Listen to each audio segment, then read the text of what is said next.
బేహద్ పరం మహాశాంతి. బేహద్ ఆత్మిక పరివారమునకు, ఆత్మిక సోదరి సోదరులకు బాపూజీ దశరథభాయ్ పటేల్ తెలుగు ఛానల్కు స్వాగతం.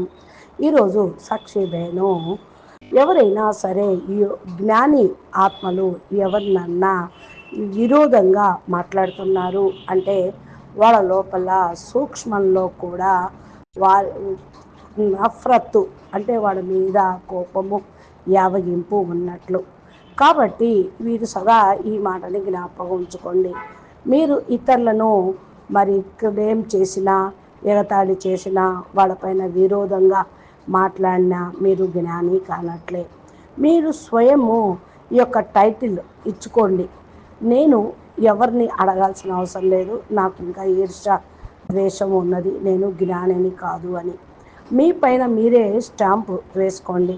ఎందుకంటే జ్ఞాని కానివ్వండి, అజ్ఞాని కానివ్వండి, ఎవరి దగ్గర అయితే ఆత్మ జ్ఞానం ఉంటుందో వారు బ్రహ్మ జ్ఞానం కలిగి ఉన్నవారు, వారికి అనుభవం అవుతుంది తప్పకుండా. ఎందుకంటే ఆత్మ జ్ఞానులకి దివ్య గుణాలు వచ్చేస్తాయి.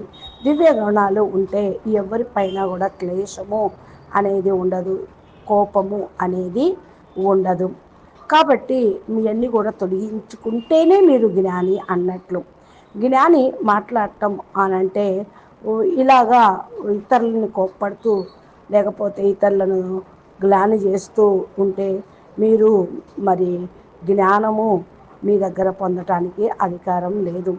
అందుకనే నేను ఇక్కడ చెప్తూ ఉన్నాను, ఎవరి ఎడల కూడా క్షణం అయినా సరే మరి విపరీత భావన, విపరీత స్థితి ఉన్నది అంటే మీరు రాసుకోండి, నేను జ్ఞానిని కాదు అని.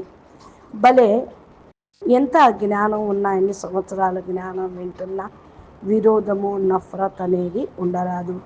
నాకు తెలిసిపోతుంది అని కాదు, అర్థం చేసుకోండి.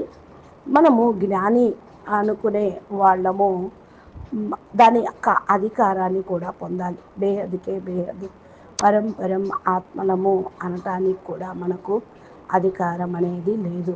కరెక్ట్గా ఉన్నతమైనటువంటి కేటగిరీ ఆత్మలు ఎవరైతే ఉంటారో వాళ్ళకు అన్ని కళాక్లేశాల నుండి దూరం అయిపోతూ ఉంటారు. ఇది పూర్తిగా మౌనంలో ఉంటూ చేసుకోవాల్సింది. ఏక్ బాప్ దూజా నా కోయి అనే విషయాన్ని అర్థం చేసుకోండి. ఎవరిని కూడా జడ్జిమెంట్ చేయవద్దు. ఏ విధంగా అయినా సరే మీరు పోటీ అనేది ఉండరాదు, ఇచ్చిపుచ్చుకోవటం అనేది ఉండరాదు. అలాగా ఉంటే మీరు మీ యొక్క స్థితి పూర్తిగా ఖరాబు అవుతుంది అని అంటున్నారు. పరం మహాశాంతి. నమస్తే.